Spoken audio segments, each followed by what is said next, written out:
All right, I am live. It's Friday, and I was, initially I wasn't going to stream today. I was like, I don't know. There's not really enough stories for me to stream. But then something popped up in my feed, and I was like, oh, I could talk about this for sure. I could talk about this sort of thing for days. So I got some political stuff that I actually thought was worthwhile. This quote unquote Christian nationalist um, commentary on MSNBC about how you're essentially a radical if you think that your rights come from God as opposed to corrupt officials in Washington, D.C. And so that was very interesting to me. So I was like, all right, I could talk about this. So then I started going through all the other stuff, and I was like, all right, I could talk about Iconic Comics fulfillment for sure, and random other stories, Black Lives Matter, coloring books for children, some other junk that came up that continues to come up over and over again. And yeah, and then I'll also a little Soul Finder stuff. So we'll just bounce all over the place. I guess I could start with comics as usual, and then we'll work our way into the MSNBC political stuff and the activist coloring books, and then just the ridiculous individuals that anonymous individuals who like to take shots at Iconic Comics and me and Tim and Mark every time there is some sort of good news about Iconic Comics coming out. You know that there's going to be some sort of, you know, somebody coming out, saying only in Shiza Hole, Texas, would a loser like you, Mark Pellegrini, be considered a special guest. Things like this. Just very interesting, very interesting. So I want to talk about that because every time stuff like this comes out, if I dare to say something, then again, people get upset that I talk about it. I'm just supposed to shut up. I'm not supposed to say anything. And for the longest time, I didn't say anything. But now these days, I'm like, you know what? I'm just going to shine a little spotlight on what's going on because I want people to see that, if you have Anime Sunika going on, if you have Black Ops, crossover fulfillment going on, you'll get some little Jordan Cruz account started just today or whatever the heck that comes out in really angry. I'm going to get Doug Ernst. He's talking about fish and chips, so I'm going to tell him God doesn't exist. I'm going to go after Timothy Lim and call him a rabbit effer and all this sort of stuff. So I could talk about this a little later. Very interesting indeed. But for now, we'll start off with Soul Finder real quick, and then we'll get into Black Ops fulfillment. So long story short, somebody was asking me the other night, like, hey, are you doing that Kickstarter campaign? What's going on with that? You mentioned that you were thinking about. So I need essentially a small bit of bonus art. And once I get the bonus art for Noctis Terrari, then I'm basically good to go. And I should get it this weekend. This is a piece from Rodrigo, our colorist. And he's a very talented artist. And he read the script for Noctis Terrari and was just like, oh, I got an idea for this. And anytime, I basically told him if he has an idea, then just go with it. And I'm sure it'll be good. And so he sent me like a little like rough sketch, and I was like, yep, just go for it, man. And so he did like a little pencil artwork here, and looks cool. So it's Father Redder late at night. He's got his, his white t-shirt on. He was in bed, sleeping with a rosary in his hand, and he is under demonic attack in his bedroom. So Rodrigo did this. Anyway, I am waiting on one more key piece. And I know that soon after I get that, then I should be able to get the credits page done for Noctis. And then I'll have everything. Then it's just formatting it for the printer. Also, I think I said this last time, but it's even more so today. But there were a lot of prayers that I had regarding some financial stuff going on. I don't really talk about it, but how do I say this? So I keep a lot of my life private. I don't talk about stuff. I don't talk about my wife's entrepreneurial ventures and what she is up to. And so in a marriage, it's kind of a give and take with things. So there was a period of time where I wanted to do all the Soul Finder stuff, and my wife supported me with that. And so, money doesn't grow on trees, and there's only so much capital within our family to be able to take chances with things and move things around, to be able to be like, hey, let's see if we could do this Soul Finder, let's make it work, and all this sort of stuff. And then my wife supports me with that, but then my wife comes up with an idea for something she wants to do, and I need to be a good husband and be like, yeah, let's do this, blah blah blah, we're going to take some calculated risks with what you want to do, and we'll see where that goes. Anyway, so I had a lot of prayers related to all these sort of things. Last year was a very budget tight year because my wife was doing her thing. And I was like, hey, God, this is going to happen. It's going to be because of you. I know this. Please let this work out, God. So I know my wife was she works hard. She's a very smart lady. She was doing her things, but it was a little nerve-wracking for a while. But everything turned the corner. So we are good to go. And now I don't even know. I think I will still do the Kickstarter campaign, but I might not. I might just go straight to Iconic. Because now I know for sure that I could print the books. All the soft cover for Noctis, all the soft cover for Soul Finder Volume 4, and I know I could do the hardcover for Volume 4 as well. Enough for a first printing. So Riserman, thanks for tuning in. I appreciate it. So anyway, that's why over the past year I've been a little quiet about things, is because I didn't want to get out too far in front of my skis with stuff, especially financially. And we were trying to be frugal about stuff because we didn't know what was going to happen. And but God helped us out quite a bit. Prayers were answered, and now I know for sure I can do these books, and I don't need to rely on crowdfunding. Although crowdfunding, it helps out in terms of getting a lump sum early on, which I could then shift over to Matt Weldon and any artists that are doing work for Volume 5 on Soul Finder. So, yeah. So anyway, here is Rodrigo's piece. Again, I'm waiting on one more piece from a very talented artist. And once he gets that in, then we are like, boom. Then I just need to concentrate on getting these books formatted and where they need to be. All right, so that's Soul Finder. Captain Cummings, thanks for tuning in. Then we go to Timothy Lim and Mark Pellegrini. They are doing their thing. And the fulfillment of the last year's, the end of the year crossover, Iconic Comics x Antarctic Press.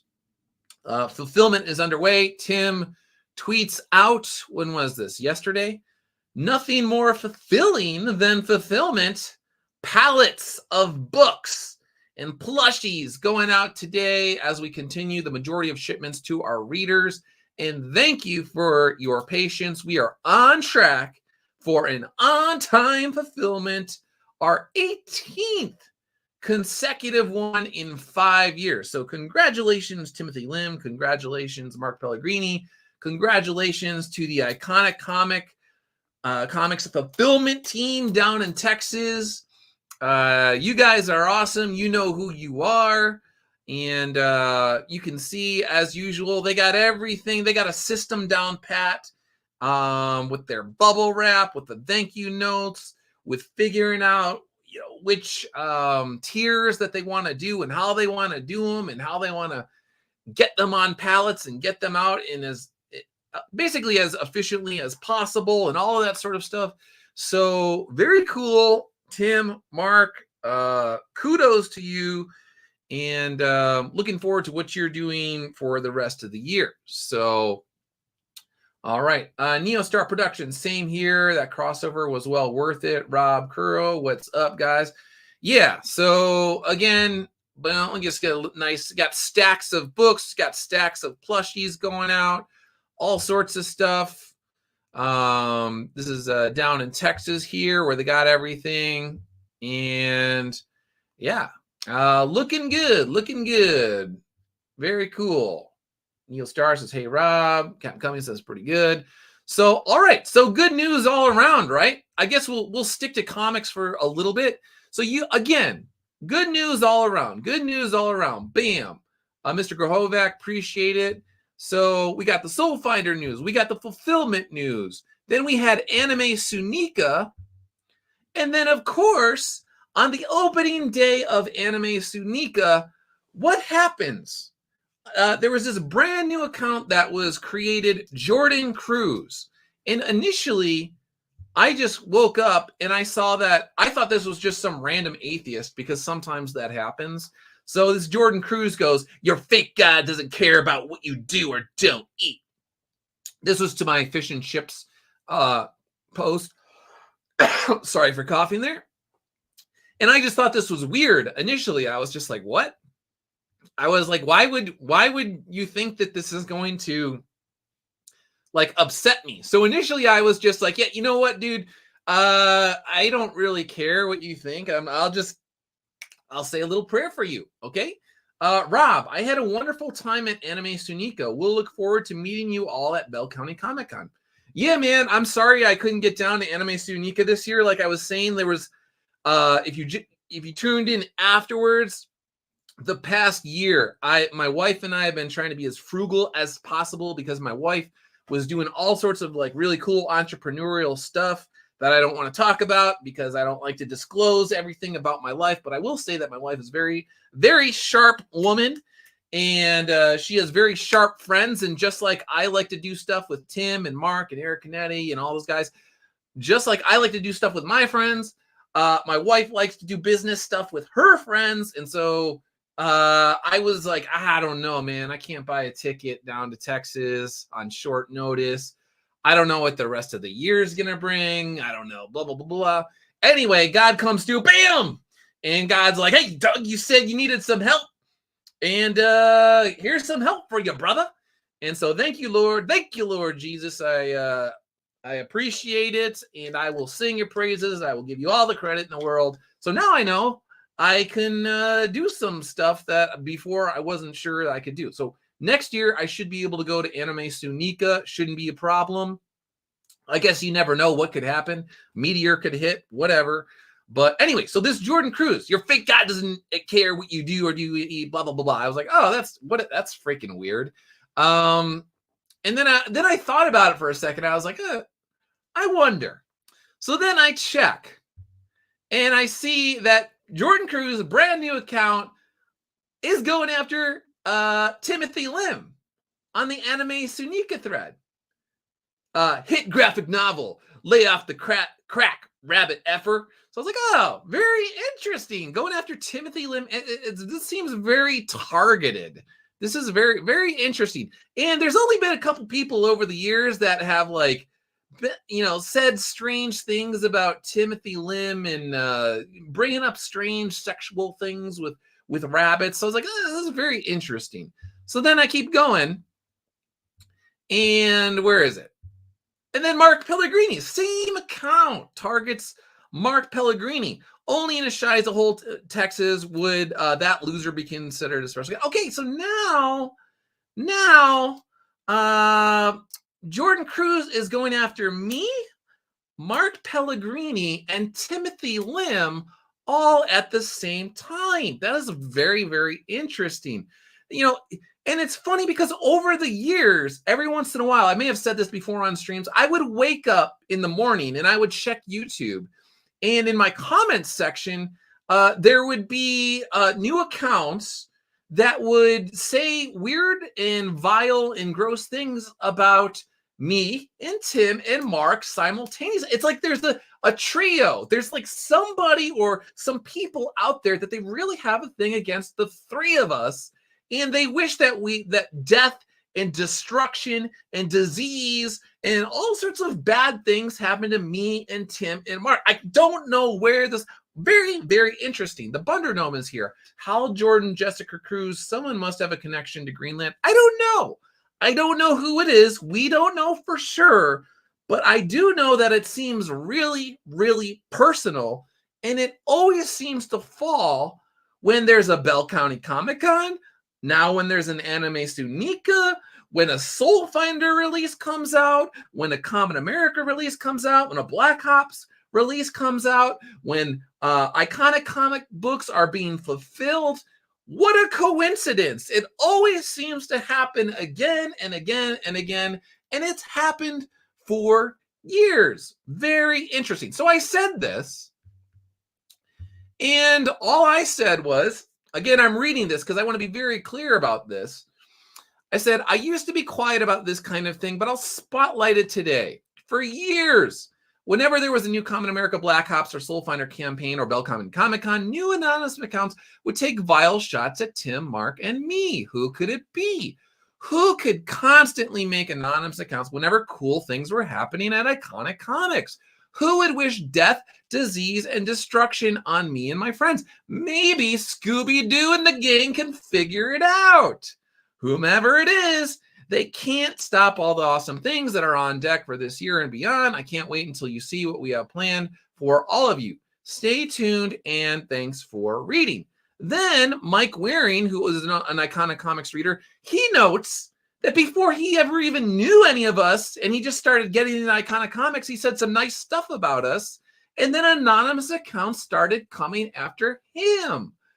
Wow, this is just very interesting. All right, so note, I never said X person or Y person did this. I don't know who it is. It could be literally anybody, but we do know from the psychological profile, if we're FBI profiles, that it appears to be very personal to this person, whoever it is, or whoever they are. There's a very personal element, and it's tied to the three of us. They really, really don't like us. That's all I said. It could be anybody. So whenever this stuff happens, then guys like this come out. Let me see if I could blow this up here. And this is happening with increased frequency lately. This guy right here. Didn't you make scripts and videos for another YouTuber to attack YouTubers you don't like? No, I didn't. Wasn't it so you could claim you don't deal in drama? That's the other thing that I've always thought was very interesting, is that there's this other YouTuber out there who hates my guts, who would be like, Doug Ernst always said that he doesn't do drama and blah, blah, blah, blah. And just like created this whole thing where I set myself on this pedestal where I'm like the paragon of anti-drama. When in reality, the only thing that I did is when there were moronic people out there that were needlessly starting fights with others, or literally accusing me of trying to destroy Allegiance Arts and things like that. I was just like, don't these people have anything better to do than this? This is not even true. This is a lie. This is engineered, manufactured. Like, this is stupid. That's what I said. I was like, this is manufactured drama. So if somebody is lying about me and I just say like, hey, this is not true, this is manufactured drama, that's not me saying like I never comment on anything anywhere. But anyway, so that is just like a narrative that was created by somebody to be like, Doug said all of this sort of stuff, when it's like, literally, I didn't even say that. I just said that I don't needlessly go out of my way to start fights with people. And the people that are trying to pretend as if that is the case, they're just liars. That's what I said. Anyway, so this guy says that he wouldn't be surprised if these anonymous accounts attacking Iconic Comics was me. Even though I just said for years, I never said anything about this, and I'm only doing it now after years and years. And I was just like, this is very interesting. So again, they bring this up. So that's one guy. here's another. This has been happening a lot lately. I'm sorry I'm revisiting this, but as long as these people do it, then I'm just going to bring it up. Here's another guy. Wasn't Doug using a mentally incapable individual as a mouthpiece in order to vent his hatred for EVS? No, I wasn't. And if you check out Dean and Vicky Investigations, they literally put out a video called, like, what was it called? I don't even know what it's called.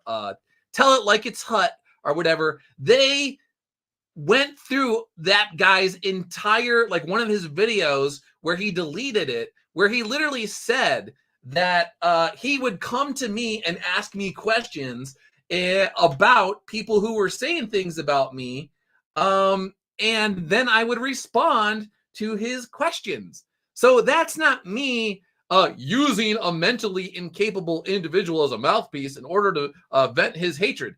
And again, if somebody calls my books gay on a live stream, and then I wake up the next morning and somebody's like, "Hey, Doug, so-and-so said your books are gay. What do you got to say about that?" I'm allowed to say that's kind of mean when I don't talk about this. Like, that's not a gay op. Calling my books gay and then me saying, like, that's kind of mean, that's not a gay op. Like, I hate to tell you that. So, but that's what these guys do. So they just come out of the woodwork. Franken Raphael here with frogs in his avatar or whatever. Doug said so. Oh, this is the other thing that they do. These guys are so dishonest. Doug said himself to provide input. What?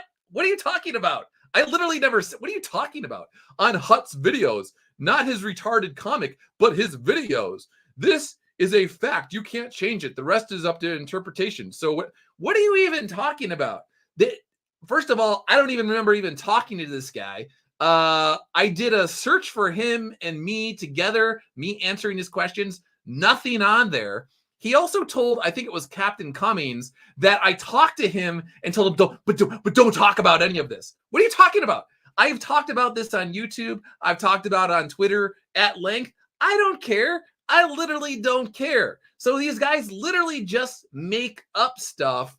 And like, he comes into my feed and he says, it just spouts off lies and thinks I'm just going to, like, let him get away with it. Like, I was quiet for 2 years. I didn't say anything. I let these guys just lie and lie and lie and lie. And then finally I was like, you know what? Now it's time to drop the truth hammer on some heads and crack some shins with the truth or something along those lines. So literally just making stuff up. Like, it's the strangest thing. And then on top of that, so this guy, account I blocked, I don't really want to give him the airtime, but this dude right here, who last I heard, his wife divorced him, and on the way out, she was making all sorts of claims about how he conducted himself during their marriage. You might want to put your personal life together. That's an absolute mess, instead of, like, talking about me. This guy right here, again, going through some personal problems, might want to concentrate on the personal problems instead of me. Just saying. He literally was telling, apparently, I have to deal with the DMs with this stuff. He was on a stream saying that I was talking about him. He said saying that this tweet right here was about him. Now, again, I read this out loud. Did I accuse anybody specifically of making this account? No. But apparently, if somebody wants me to talk about them and I don't talk about them, then the new rule is they will literally make up a fictional account of me talking about them and then respond to that. So no matter what I do, even if I don't talk about these people, they will literally just tell their stupid, gullible YouTube viewers that I'm talking about them. And then their YouTube viewers will get all riled up. And then they come and they swarm me and they're just like, but like it's like the weirdest thing. They're like, oh, hey, there's Doug Ernst. Doug Ernst, didn't you do this? Doug Ernst, didn't you do that? Doug Ernst, didn't you do that? And so that's what they do. So you make up something out of thin air, whole cloth, didn't happen. You excoriate me for something I didn't do to gullible people. And then when they're all riled up, they come at me. And then if I respond again, then you're like, okay, well, now I have even more material to talk about Doug. You see how all of this works? Is everything is geared towards getting a reaction from me and then casting themselves as the victim. They're always the victim, no matter what the situation. It's always they are attacked. Oh, poor them. Doug is talking about me even when I'm not, literally not talking about them.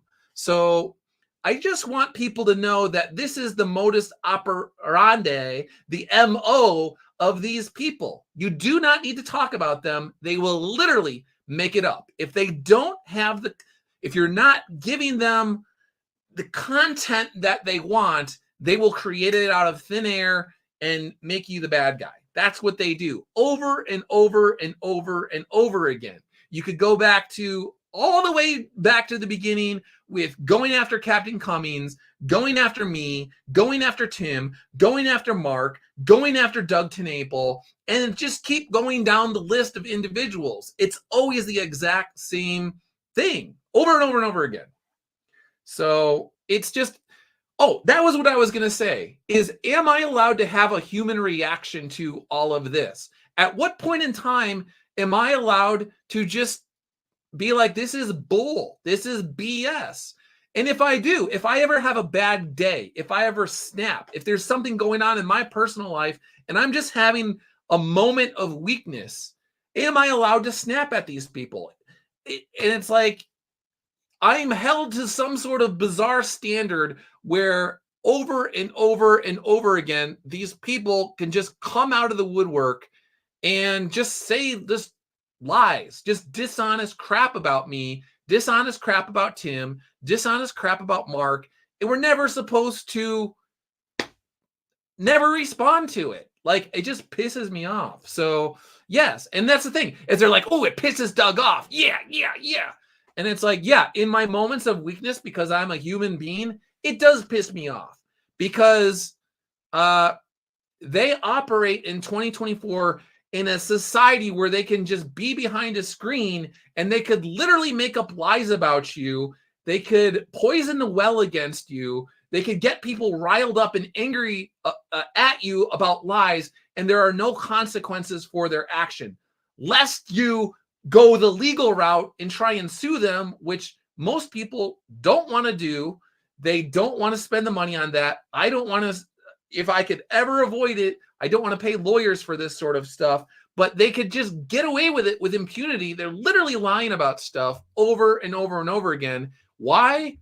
Because they don't like stuff like this. They cannot stand that Iconic Comics continues to roll out books.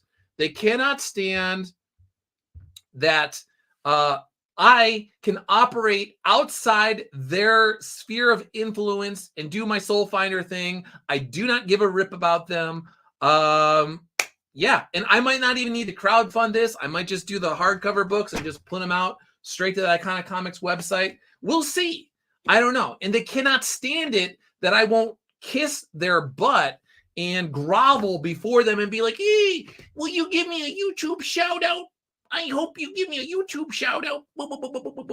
No, I'm not going to do that. And that's what they can't stand. Matt, thanks for tuning in. RPX, thanks for tuning in. Get on Blue Sky Social. Jim is here. If you follow a particular person these days, he has devoted his entire YouTube channel to raving 100 hours a week against Eric July. Yeah, that's the thing is there was a period of time where Doug TenNapel was the bad guy du jour.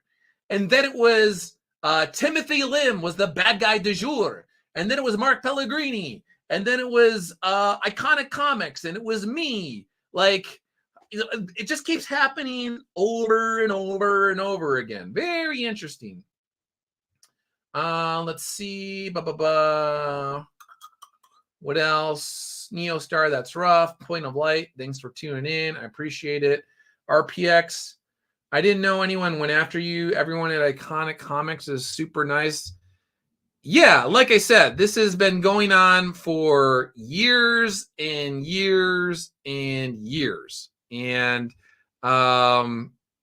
it's kind of annoying. So this is and again, this is an example of what we never have talked about, just privately between ourselves. We'll be like, oh, somebody is back, taking like weirdo shots at Mark Pellegrini and calling him a loser. Somebody's saying that Tim has an animal, weirdo junk with animals, illegal, disgusting, evil things, blah, blah, blah. And with me, they usually just go to like, God doesn't exist. And I'm just like, oh, I never heard that one before. So yeah. Let's see. I'm backed up to start from the beginning, says Matt. Thanks again. RPX, how long did it take them to shut up about your boy Zach after he totally deleted his Twitter account? Yeah. Let's see. Jim Tuner, their total market is about 400 people now, and they're selling Matchbox cars. So yeah, I won't get into all of that stuff. That's very interesting indeed from what little I've seen about it.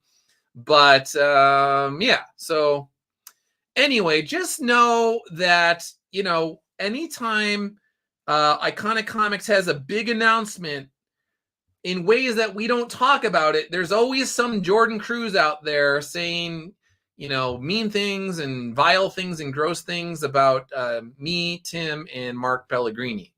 So very interesting, very interesting. Okay, so now I guess we'll move on to MSNBC and talk about this. So this showed up yesterday. Why am I talking about this? Because this is what these people have always believed. The mask always slips. If you just watch them long enough, the mask slips. And when I used to work at the newspaper, I would see the mask slips all the time. And these days, I don't really, this is not always on my radar, but this one definitely got on my radar today. So I'll play this.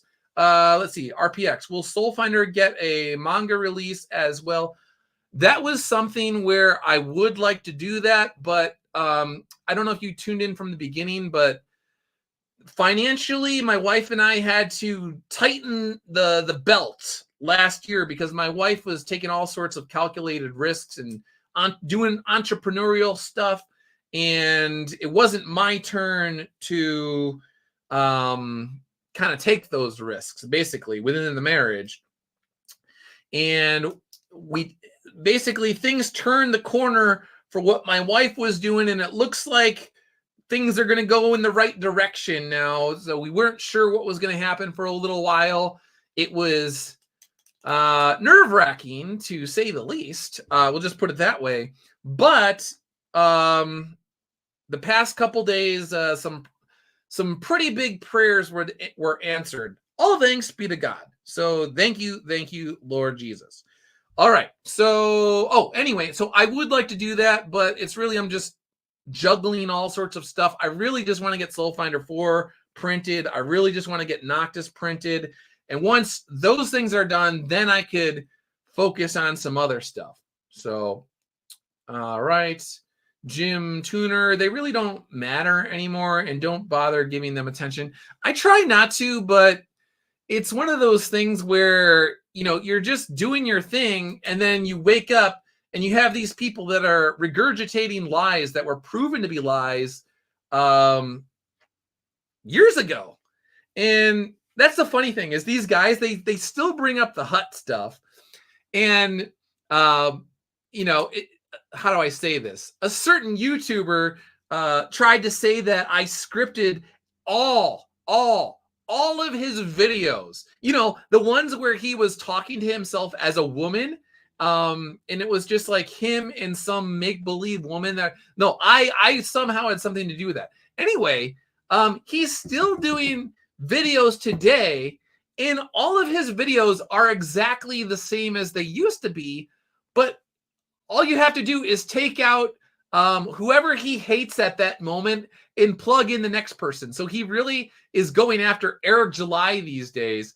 and he attacks Eric July in the exact same way that he attacked me, Tim, Mark. If you keep going back, Ethan, Mitch Breitweiser, anybody he dislikes, he always attacks them in the exact same way. He tells the exact same jokes. He still makes fun of Richard C. Meyer in the exact same way. So these people that say that I scripted all of this stuff, they're conveniently silent on the fact that the comic book cut is the exact same person that he was before. He just switches out the name of the person that he doesn't like. It was never me that gave him any scripts. It was just him being him. That's what he does. But he would occasionally ask me about streams that were literally about me. So yeah, of course, if somebody asks me about something that's about me or Tim or Mark or Iconic Comics, then if it's pertinent to the conversation, I will answer it. I will honestly answer the question. And so people got mad that I honestly answered questions because it made them look bad. And so I didn't go out of my way to discuss things. It's like, no, if you bash me in front of 3,000 people on stream, then some of those people are going to come to me and they're going to ask me questions about it. I hate to tell you that. So if you don't want me answering uncomfortable questions about you, then maybe you shouldn't talk about me. That's kind of how that works. Neostar Productions, Soul Finder will bring us back home. Captain Cummings, Repeating Lies is a Tactic from Rules from Radicals, a book that was dedicated to Satan. Very interesting, very interesting. Speaking about satanic evil things, so back to this MSNBC lady talking about Christian nationalists. Hopefully this is loud enough for you to hear it.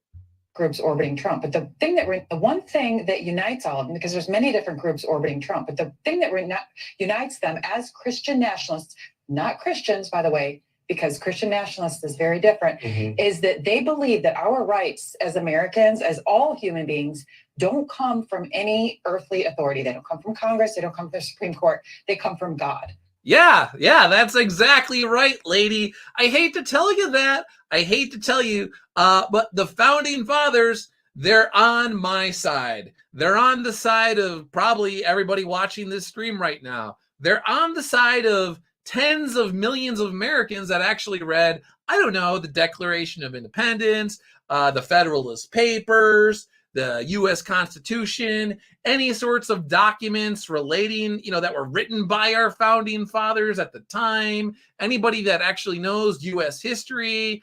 Yeah, rights come from our creator. They do not come from Nancy Pelosi, unless, of course, they have a God complex. So, which they do. But here's the interesting thing. I wish I should have clipped this. Where's the guy? Oh, so this dude right here, his last name is Steele, if I'm not mistaken. Why can't I think of his first name? Anyway, he used to be the head of the RNC. And I should look for this entire interview to see what his response to this was. Because the response is like, what are you talking about? That's literally, if he didn't push back against this, then he's a total clown. I mean, he is a clown anyway, for a number of reasons in terms of wasting money on extravagant things that have nothing to do with growing grassroots support for the Republican Party. But yeah, so all these people are corrupt. And this is a mask slip right here. And it shows her ignorance. And as I was telling Vicky here, she said, did she not read the Declaration of Independence or the Federalist Papers? And I said, my guess is that's a hard no. But she probably gets paid a lot of money to spout total nonsense on cable news. It's incredibly lucrative to be dishonest if you're in politics and media. A big bank account awaits you if you want to sell your soul. So yeah, if you are willing to just sell your soul and just say strange, ignorant things on behalf of a political party or an ideology, they will pay you a lot of money. You can get six-figure incomes very quickly if you don't mind selling your soul to Satan. So let's see. All right, so Bishop Barron weighed in on this, and even if you're not Catholic, even if you're not religious, this is a very good commentary by Bishop Barron, so I'll play it real quick. Hey everybody, it's Bishop Barron. I want to share with you some reflections on a clip I saw. I think it came out last night. Heidi Przybyla from Politico was on MSNBC. It was one of the most disturbing and frankly dangerous things I've ever seen in a political conversation. She's going after what she calls Christian nationalism. But what she said was, there are these Christian nationalists out there who are claiming that our rights don't come from any, human authority. They come from God. Again, if you want to fight over this, if these sorts of individuals want to fight over this, then it's going to get ugly. There's no compromising with people who are essentially materialists, who don't want you to believe our founding documents. And she specified, that they're claiming, these weirdos, that they're coming, not from the Supreme Court or from Congress. Well, first of all, it was Thomas Jefferson who made that claim. We hold these truths to be self-evident, that we're endowed by our Creator with certain inalienable rights. And may I say, everybody, it is exceptionally dangerous when we forget the principle that our rights come from God and not from a government. Because the basic problem is, if they come from the government or Congress or the Supreme Court, they can be taken away by those same people. Ding, ding, ding, ding, ding, ding, ding, ding, ding, ding, ding. Bishop Barron for the win. So yeah, if your rights can come from Nancy Pelosi, if your rights, quote unquote, rights can come from Joe Biden, if your rights can come from some random individual on the Supreme Court, then those people essentially act in lieu of God. They have deemed themselves a God who could dispense rights and take them back at will, whenever they want. That's a very dangerous place to be. This is opening the door to totalitarianism. This is not some kind of religious nationalism or sectarianism. It's one of the sanest principles of our democratic governance, that our rights come from God. Yes, government exists to secure these rights, the Declaration says, not to produce them. It is exceptionally dangerous to go down this road, because as I lose our groundedness in something transcendent and become, therefore, by that very move, victims of a potentially totalitarian state that can take away the same rights that they gave us in the first place. So essentially, if you go to my tweet here, I say politicians in DC and bureaucrats who oversee the administrative state see themselves as demigods. They legitimately have God complexes.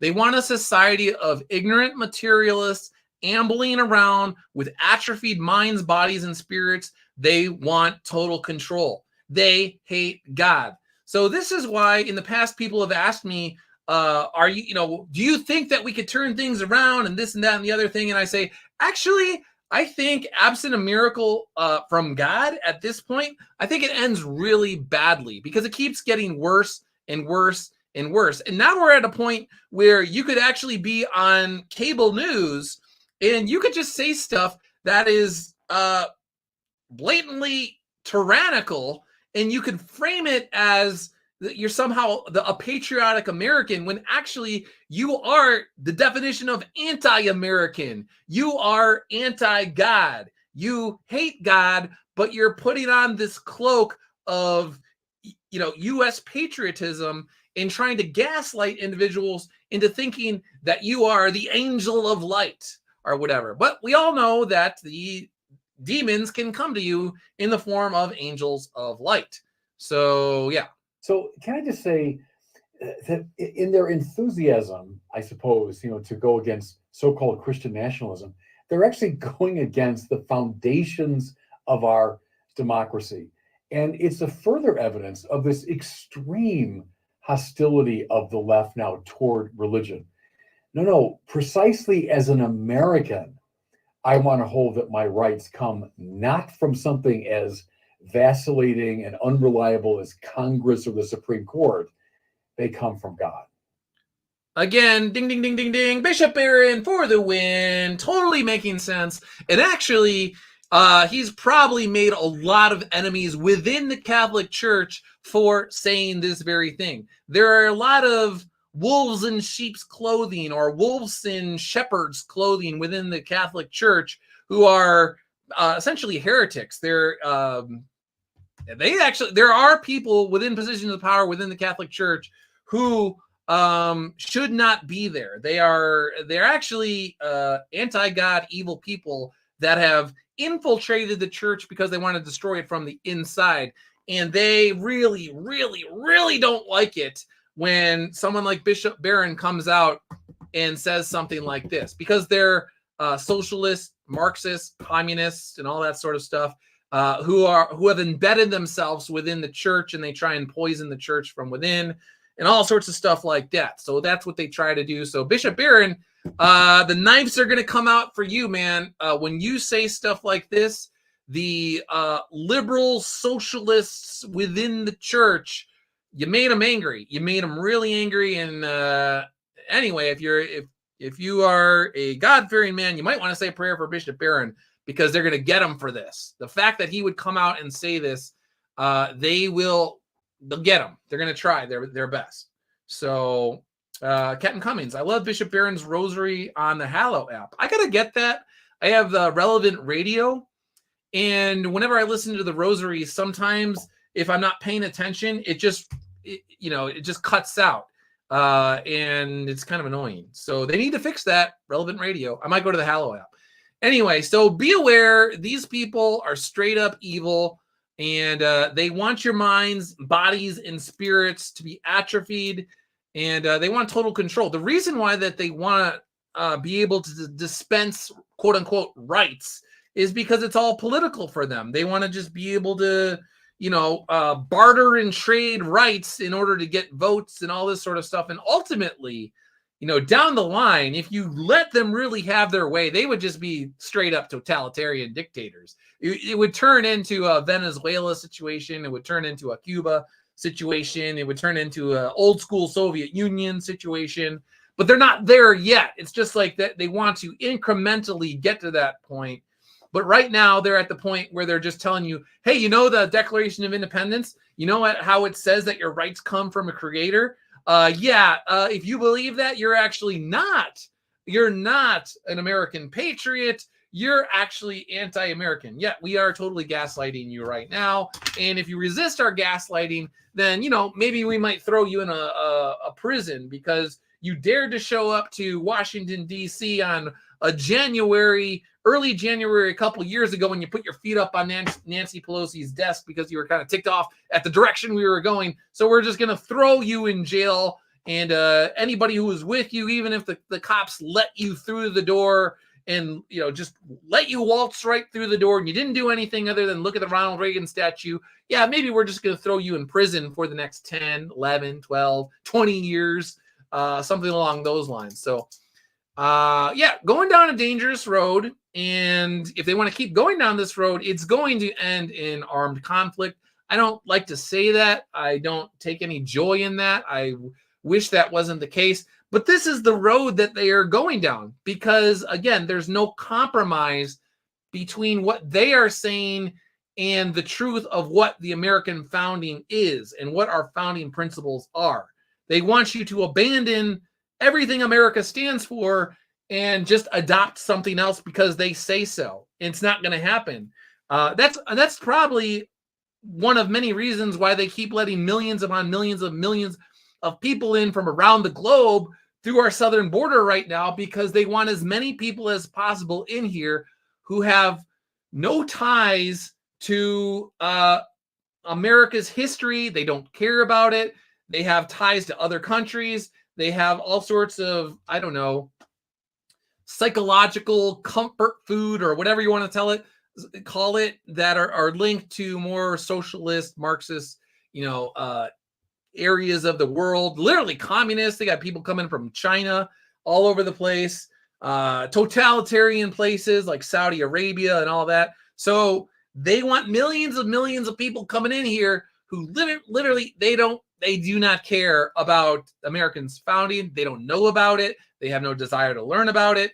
They just want to come here, and if somebody tells them like, hey, we're going to give you money, we're going to give you goodies, then that's what they're for. That's what they care about. Let's see.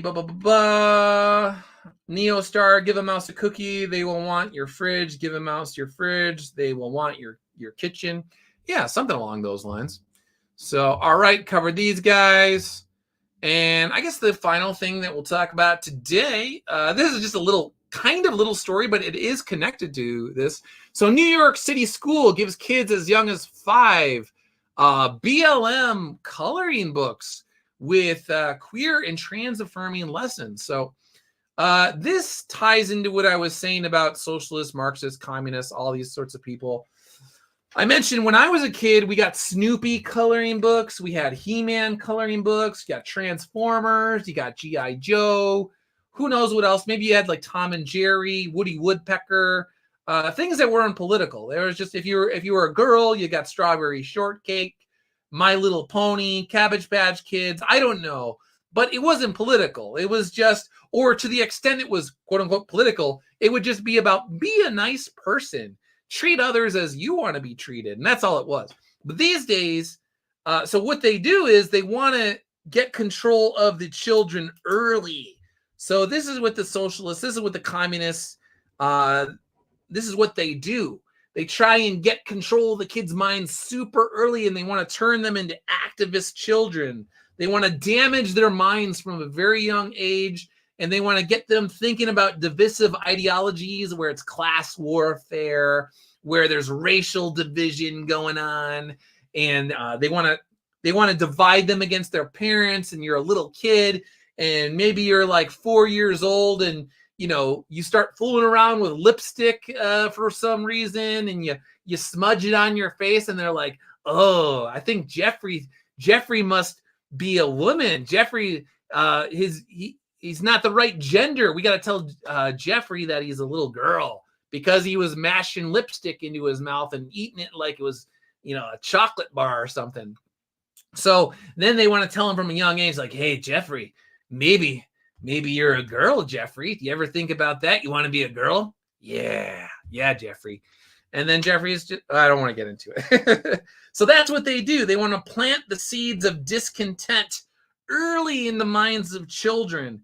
And they want to screw with their critical thinking skills and the development of critical thinking. Because when you screw with a kid's mind at a very young age, when you mess up their ability to think critically, then as they get older, you just keep, following that thread, and you see where it goes. It goes to a really weird place. And people that do not have critical thinking skills, people that are angry, people that are been trained to be divisive and see things through a highly politicized, partisan, ideological lens from a young age, they're easy to control because you prime them to just, be victims, to think of themselves as people are out to get them. If they're a woman, the men are out to get them. If they're a black woman, the white men are out to get them. And if they're a black woman who is not rich, then it's like the white men who are rich are out to get you, and they're out to keep you down. So from a very young age, that's the kind of stuff. That's what your mind is. It's always like, oh, how are people out to get me? I got to be paranoid that somebody keeping me down. I want something and I don't have it. And that means that I should have it, but they were trying to control me and all this sort of stuff. So very, very interesting. Very interesting. Boink. All right. I think there was one other one. There was like a COVID story that caught my eye as well. I'll try and find that. Where's the COVID story? Okay. So COVID, again, all about control here. Noticing a trend in my coverage. I'm against people that are trying to control you. So, the Wandering Creative, before I forget, the Wandering Creative commissioned a piece that had Soul Finder art in it. Thank you. If you're watching, if you're out there, I really appreciate it. Really cool. I'll try and remember to show that before the end of the day. Actually, I'll try and find it right now. Oh, here we go. So Wandering Creative, thank you. Anytime I see people that are into Soul Finder and sharing this kind of art, is pretty cool. Got Father Redder with his spiritual sword going on there from Soul Finder Warcry. Appreciate that, man. Thank you, thank you, thank you. All right, so back to COVID. Let's see, RPX, at some point, the parents have to do their job and get their kids away from these nutballs. Yeah, if you could homeschool your children, if you have the means to do that, please do it. Even if you had to take on a second job or something along the, if you have to move out of your house and get a smaller, living space, an apartment somewhere, whatever you have to do to homeschool your kids, I would try very, very hard in 2024, because you send your kids to these schools, the teachers these days, they're not teachers, they're activists. That's all they care about. And a lot of times they're just really stupid people. There was a period of time, this was many years ago, this is around like 2005. I was a full-time substitute teacher. I might be off by a year or so. 2006, I think it was. And it was bad when I was substitute teaching. There were some really bad teachers. There were still a number of good ones, but they were getting very, very strange. And this was 2005. So 2024, I would hate to be in schools these days because it's got to be totally off the walls. Anyway, so story, COVID vaccines linked to slight increases in heart, brain, and blood disorders. So my tweet was, if you're one of those people who said these shots should be forced on the public and those who resisted should be ostracized from society, then it's time to look in the mirror and ask yourself some tough questions. It was the time a while ago, but here is another opportunity. So my whole thing is, for the longest time, the people that are in charge, the bureaucrats and the politicians, and off in Washington, D.C., the same people with the God complexes that tell you that your rights do not come from the creator.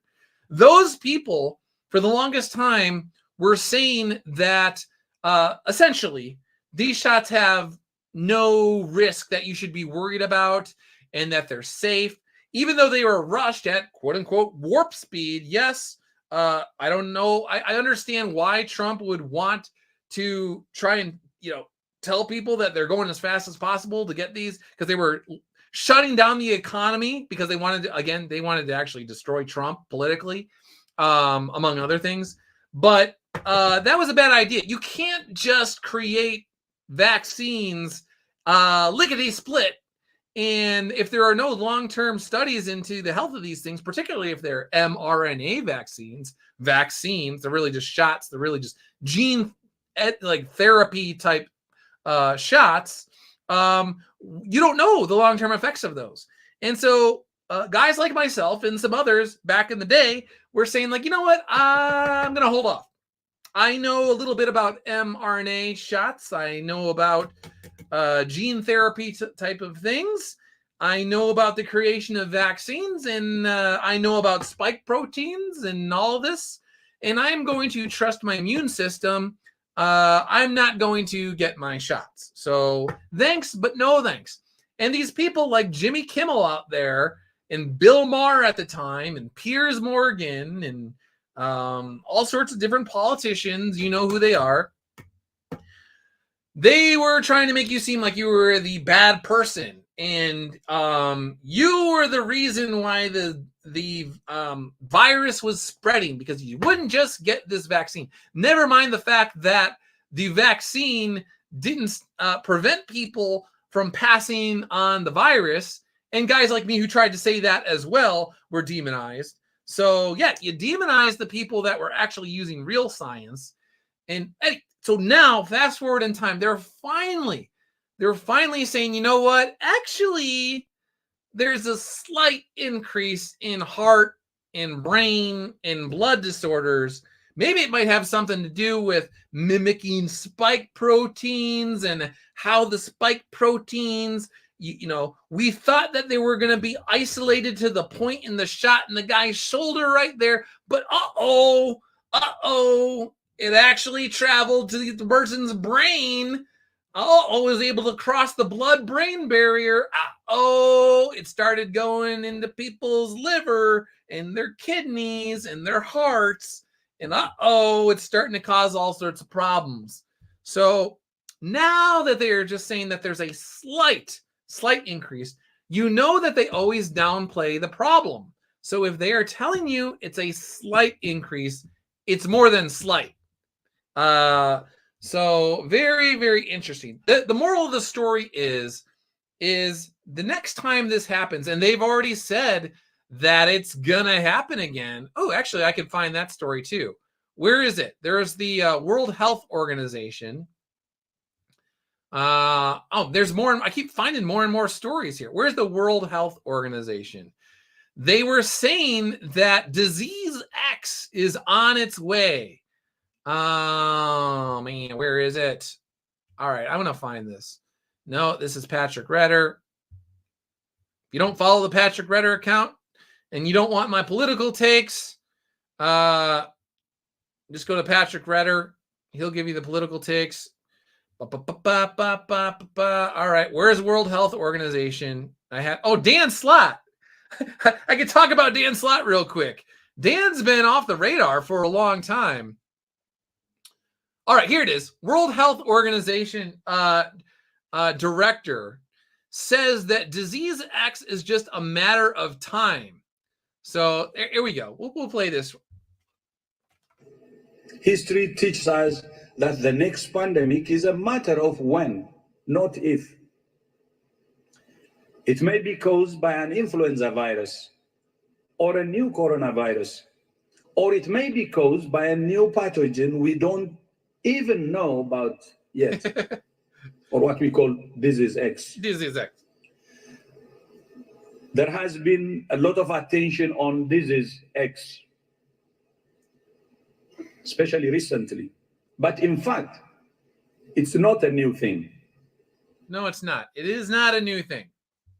We first used the term disease X in 2018. It was just the same time I spoke here in this government site summit in 2018. Oh, in 2018, when you guys were doing research at the Wuhan lab, the bioweapons lab on coronaviruses. Oh, okay, yeah, good time. All right, well, that's where we are in the timeline. Just let you know. And we used disease X as a placeholder for a disease we don't even know about yet. Oh, wait, kind of like the Wuhan viruses that you were experimenting on in the bioweapons lab, okay? But for which we can nonetheless prepare. COVID-19 was a disease X. Oh, yeah, COVID-19, that thing that came from the Wuhan lab, bioweapons lab. Okay, yes. A new pathogen causing a new disease. It was bioengineered. You made it. You made the virus, dude. But you warned people about the virus that you created that was then released upon the world and shut down world economies and caused all sorts of havoc and chaos. Will be another disease X or a disease Y or a disease Z. And as things stand, the world remains unprepared for the next disease X and the next pandemic. That's because you guys keep creating disease X and Y and Z. You are the ones. You are the problem. Hey, I'm the problem. It's me. It's you. You're the problem. So then I tweeted, World Health Organization, we need to prepare for disease X. It's coming. The last pandemic was an example of disease X. Okay, so disease X is coming, but the last disease was an example of disease X. And then there's me saying, like, you're not disclosing the fact that you were the ones that created disease X that then was unleashed upon the world. And they're like, well, it's time to go. Well, see you later. So they're telling you right now that if disease X or Y or Z comes, it's highly likely that it's going to come from them creating engineered viruses. So, yeah, you guys are basically James Bond villains. You are the villains in this story. You're the baddies, guy. I hate to tell you that. So very interesting. Speaking about the baddies. I was going to talk about the CIA thing, but we'll talk about Dan Slott real quick. So this guy, this has happened to me for years. The other day contacts me. Oh, I got to get him his Doug Prize. I said I would send him a Doug Prize. So this guy comes, and apparently, even though Dan Slott, so he hasn't been active on Twitter, but this guy follows me, and then he magically finds himself blocked by Dan Slott. So my thing is Dan Slott can say all he wants that he's not on Twitter. He might not be tweeting, but he is on Twitter, because the news of the day, whether he likes Elon Musk or not, is still, you go to Twitter. That's where you find it. So he's monitoring Twitter. He's just not, for the time being, tweeting. But he has come and gone multiple times over the years. He's said he's going. He's like Stephen King. He's like, I'm going away, but then he comes back. I'm going away, but then he comes back. I'm going away, but then he comes back. And so I don't know if he has a blockchain going. I don't know if, because it doesn't affect everybody, but people for years have been telling me that they will follow me, and then shortly after they follow me, they find themselves blocked by Dan. And that is the only thing that they can think of. The common denominator over and over and over again, when these people find that they're blocked by Dan, it's not that they actually had a negative interaction with him. It's that they followed me and then found themselves blocked at some point in time. So if you share Iconic Comic stuff, if you share Soul Finder stuff, if you follow me, I think he probably does spot checks, or like when he's checking Twitter, maybe he goes to the For You page and it's like, you also follow, so-and-so follows Douglas Ernst or whatever. As soon as he sees that somebody who follows him is also following me, bam, he blocks you. And I think what he does is probably a spot check. And I know that he uses blockchains as well, but I don't know exactly how those work because I don't use blockchains, but very, very interesting. So Dan, if you're out there, man, we could make this right, brother. Here's the last thing that I was going to show. So this is on Twitter. You can follow me on Twitter. I won't go into detail about all of this, but this guy talks about the CIA and how they basically, they present somebody or something as an existential threat, and then they can repeat it over and over and over and over again. And then once it's in the public consciousness that someone or something is an existential threat, then that gives them cover to do unethical things in order to stop the existential threat. So that I was saying on Twitter for the longest time, I was like, I thought I was alone in the world, basically alone, because these are the things, the conclusions that I come to. And I listened to, when I was at the newspaper, I would watch MSNBC and all these other people, and they would talk about dirty tricks and how they got to do dirty tricks because Donald Trump is a dictator and all this sort of stuff. And before Donald Trump, they used to say that George W. Bush was a dictator. And then before that, you just keep going back in time. Every time there's a Republican president, they say that he's a dictator and they got to stop him and all this, blah, blah, blah, blah, blah. And so once you establish that somebody is the future Hitler, then in their mind, they're like, oh, now I could do whatever I want because I could stuff the ballot box. I could do all sorts of shady things. And hopefully I don't get caught. But if I do get caught, it doesn't matter because I'll be like, I had to stop Hitler. If you could go back in time and you could, I don't know, give Hitler a lobotomy, you lobotomize Hitler, wouldn't you do it, Doug? Oh, you wouldn't just go up to Hitler if you knew that's who he was and you would just, crack him in the back of the head with a baseball bat, Doug? So that's what we have to do to Donald Trump. We have to give him a political lobotomy. We have to use the court systems against him. We have to drain his bank account, and even we have to accuse him of all sorts of stuff, of bank fraud and racketeering and all this sort of stuff. even though he's paid back all of his bills and his loans and he's in good standing with the banks, we got to go after him. And we have to say that he owes $315 million to New York City. We have to make sure that this guy is taken out because he's a dictator, because he's a future Hitler. So this is what they do, and they end up on MSNBC and all these other places. The same people that are saying that your rights don't come from God. These people, I've said it before, they're demonic. They're evil. Not all of them. Some of them are useful idiots, but a lot of them are straight up evil, demonic, God-hating people who also hate the country, and they want to take out the United States of America as it's traditionally been known. It's been a beacon of liberty for generations, and that's what the founding fathers had in mind, always striving towards a more perfect union. Not perfect by any means, definitely a lot of skeletons in the closet, but always striving to a more perfect union,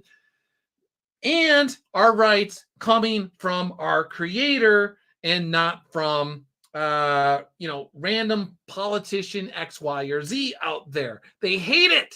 And so they want to destroy the United States because the United States was the bulwark against tyranny. If they could just take out the United States, then we could have our one world government, our new world order.